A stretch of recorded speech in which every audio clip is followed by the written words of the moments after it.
This is YouTube, huh? This is YouTube.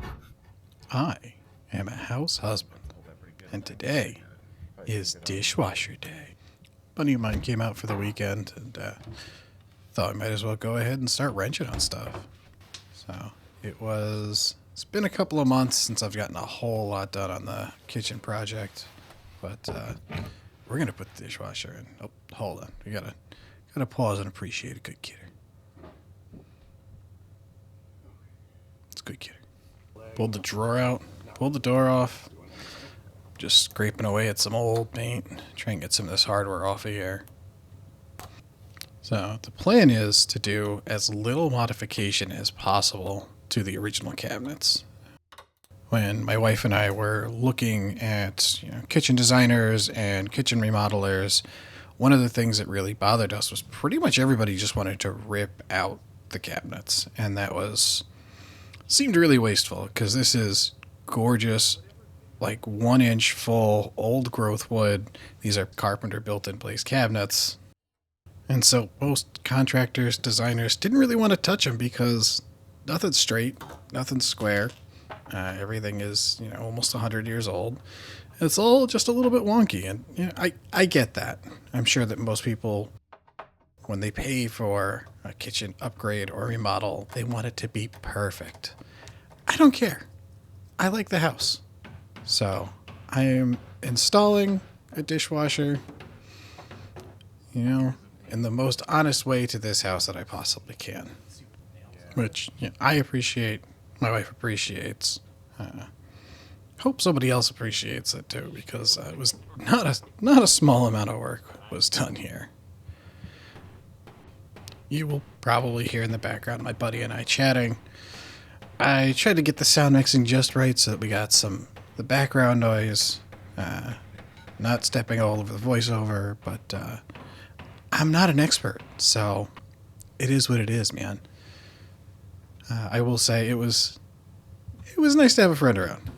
We had a good time.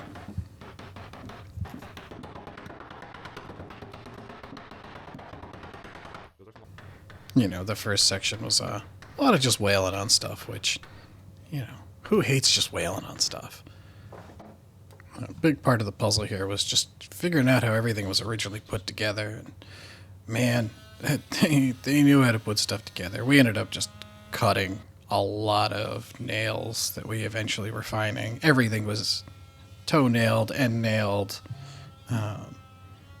It was a shame to cut it apart. It was really well built. They really haven't shifted a whole lot in almost 100 years. Now, in retrospect, I should have just cut this shelf. I had it in my head that there was going to be some way that we were going to be able to get this whole piece out. And again, it's a gorgeous hunk of 1 inch. It's about 18 by, 40, 42. Just a beautiful piece of old growth wood. And I was really hoping to be able to take it all out in one piece.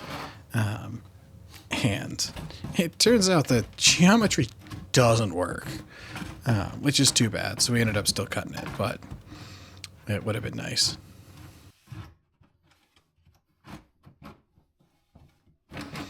As we get into this stuff, you'll see that it's not that they just threw nails in everywhere. It's just that everything is very well put together. It was not easy to take apart. Everything was end nailed. I mean, look at how many nails are in that thing. They're not haphazard. They're very calculated.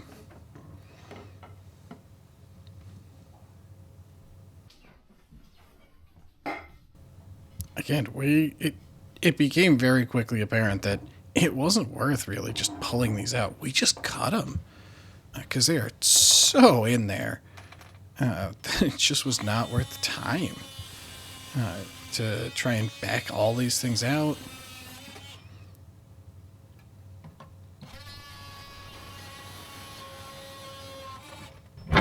Yeah. That was the one thing holding it on.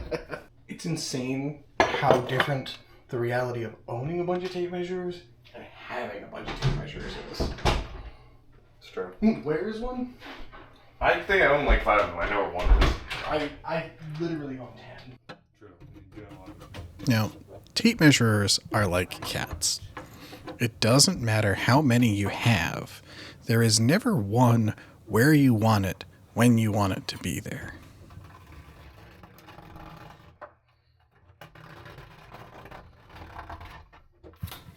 I often find pencils to be similar, which is why I scored all of these lines with a scrap nail that we pulled out, because I didn't know where a pencil was. And it worked just fine, but would have been nice. The shelf took a couple of passes with the oscillating tool, but I prefer the oscillating tool for a lot of reasons, especially over a jigsaw or like a circular saw. It's much easier to get into small spaces. I also feel like I get a lot more feedback. I can correct a line as soon as I start to come off of it a lot better. That's just my preference. Oh, that hole wasn't from you? No. Oh. No. That was when the previous owners, they changed when they changed the countertop, they put in the new sink and the soap dispenser, so they cut this all out. And then... I like how they just haphazardly blocked it. Yeah. Cool. My guess is this was the original underlayment for the countertop, and they just kind of... Yeah. Once the shelf was out, we're on to cutting the bottom out of the cabinet. So I did the same thing. I just scored the line with a nail, cut it out with the oscillating tool. Problem here was, again, everything was end nailed from the other side. They end nailed stuff and then put shelves in on the other side. So it was not the easiest to get into. Hey. That's what we want to see. Nice. Good news.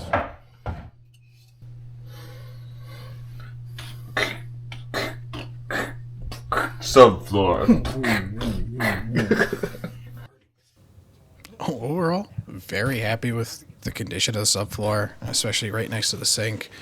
Some of you may have seen the video of what was behind the sink when I started this project, so seeing that the subfloor under the sink was in good shape was really nice. Nice little surprise.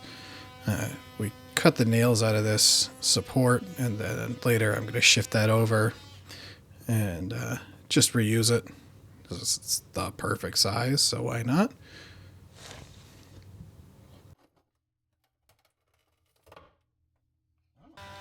Cut out the kick plate, cut out the quarter round, so give us a nice clean entrance for the dishwasher. Plan later is to basically Velcro or just kind of slip fit in place this piece so you can give it a nice clean look at the end.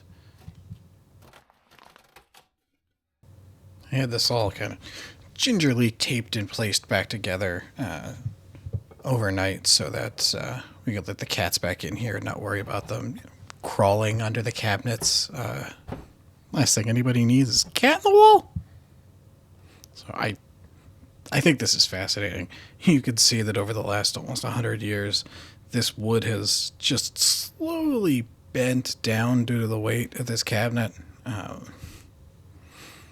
It's pretty impressive that it just didn't crack. I think that's just old growth hardwood for you. And I am measuring here for the, 100th time or so, just confirming once again that by the numbers, the dishwasher fits. When we lined up the dishwasher with the countertop, wasn't quite so clear. So, taking a good look at how this is all kind of put together here. This is got a load-bearing shim there. This is just a random piece of wood, so I have to cut all of that back in order to actually fit the dishwasher in. And for the most part, none of that has any real weight on it. So in theory, I'm just going to kind of put in some new support, some extra blocking, and replace some of those boards with something a little slimmer. Again, there's like almost no weight on any of it, so in theory I can just take it out, but you never know. So I'm going to throw this up on here to try and give it a little extra support.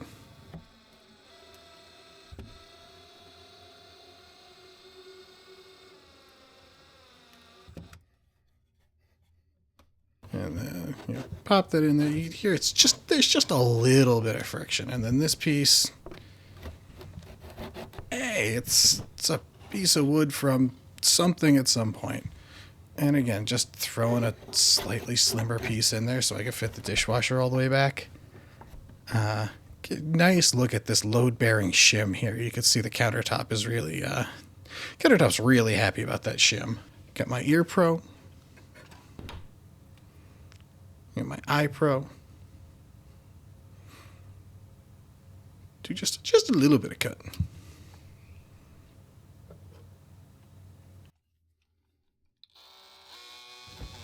We are going to be replacing this countertop later in the project, so, at that point we'll reassess kind of the best way to get it properly mounted. Again, this is why a lot of people didn't want to take on this job, because everything's just a little bit wonky.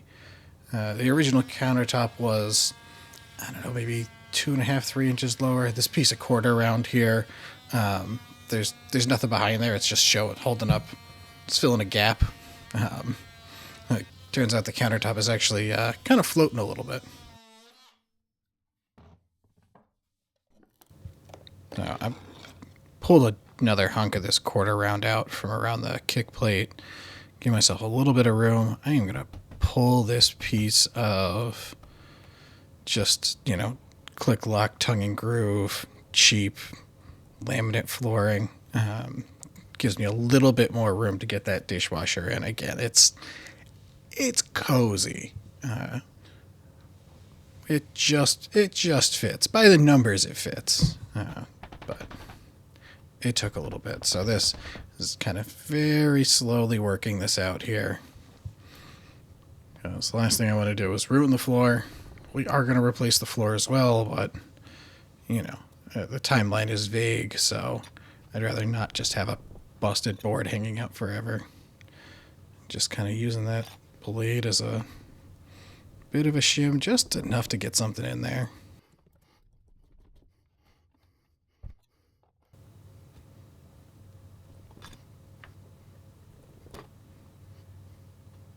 And the big reveal. What's under there? Hey, it is old linoleum. I actually think it kind of looks cool. It's certainly retro. It's a high likelihood that there is some asbestos in there. Who's to say? From here on out, this is just going to be a battle of fractions of an inch. You could see from the bottom that the cabinet settled a little bit, so that the countertop is actually pretty perfectly level, even though it doesn't really look it when you look behind it. And the subfloor is actually almost perfectly level, so they're level but not parallel. And then the sides are parallel but not level. So everything is just ever so slightly off, and when you only have about 1/4 inch on each side, it matters. That 1/4 inch matters. So just kind of sanding everything down, sanding the sides down. We're going to slowly work through things. The countertop has a big lip on it that we're going to take a notch out of. So I am splitting the linoleum from the backing. So once I get the notch cut out of the backing, we're going to see if we can make it look pretty.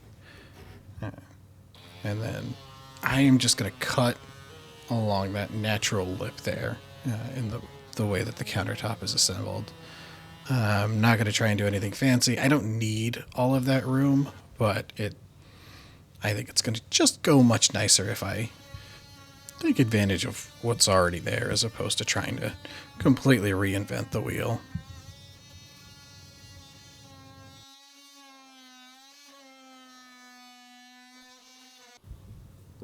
Just pop this off easily, and I made the decision to do this in two parts. So I cut the majority of it, and now I'm going to come back in and I'm going to do the very close cut. And this way I can just focus on, not doing exactly what I just did and putting Nixon linoleum, because I would like to, I'd like this to look decent, even though we're going to replace most of this at some point. But actually came out pretty decent. So I am scoring the edge of the countertop, and I'm cutting the linoleum all the way to the bottom of the countertop, and then I'm going to bust out the heat gun. I'm going to try a little something fancy. We'll see how it works out. I am going to heat up and slowly bend this linoleum with the hopes that I can have a nice clean install, except unfortunately got this little crack and chip. At some point after I bent the linoleum, my camera died, and I have no footage of me actually sliding this dishwasher into place. I promise you there was a small amount of swearing and a lot of measuring. You can see I ended up having to pull that piece of linoleum off completely, as the more I fiddled with the dishwasher, the more it just started to crack. So fortunately there is actually a spare piece that we have, so I will be able to kind of pretty that up when I'm all done. But for now, I gotta read the instructions sometimes, I figure out how to get this thing level. So check the level, and then we're gonna adjust the feet.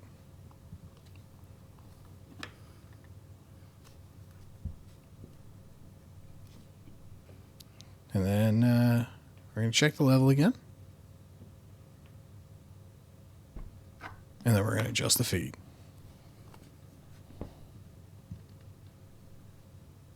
And check the level. And adjust the feet. And, well, you get the idea. Sometimes you just gotta, guess and check and guess again, and sometimes you gotta make really sure that that's level.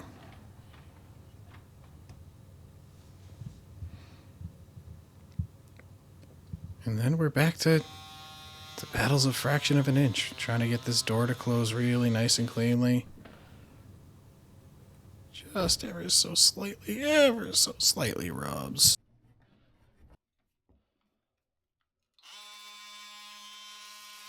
This is one of the many examples of situations where I do really appreciate the fine ability of the oscillating tool. Just a little kiss. Clean all that sawdust and junk out of my brand new dishwasher.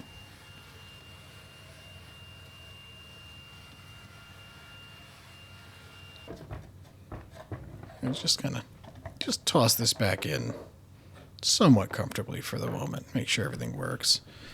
Now we do the fun part.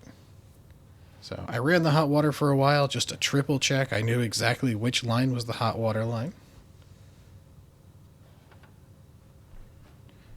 Turn the water off. Drain the lines.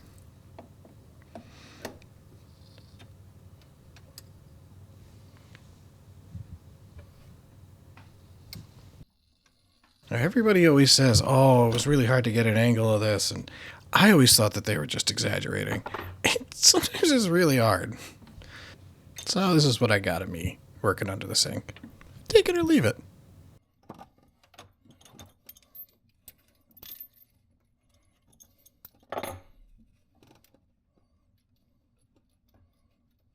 Got my fancy schmancy 3-way tap. Got that nice braided dishwasher line on. And then not quite as nice, that plastic line for the regular faucet. Making sure the tap is in the off position. That way, if all of this is poorly done, I'm not going to shoot water everywhere when I turn it on. So there is a drain plug in the garbage disposal that is blocked off. So you knock that plug out, and then I can hook the drain line for the dishwasher right up to the garbage disposal. I do not have to plumb a whole extra line. Just, yeah, it's nice, it's for sure. Turn the water back on, nice and slow. Don't really feel like any loud water hammering, stirring up sediment lines. So this is a really great shot of me putting a hose clamp on the discharge line of the dishwasher, connecting it to the garbage disposal. You're very welcome for this wonderful camera work. And from there, she runs.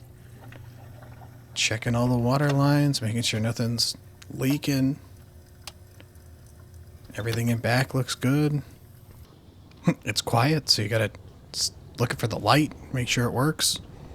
That's it. I got a dishwasher. So I'll leave you with dishwasher.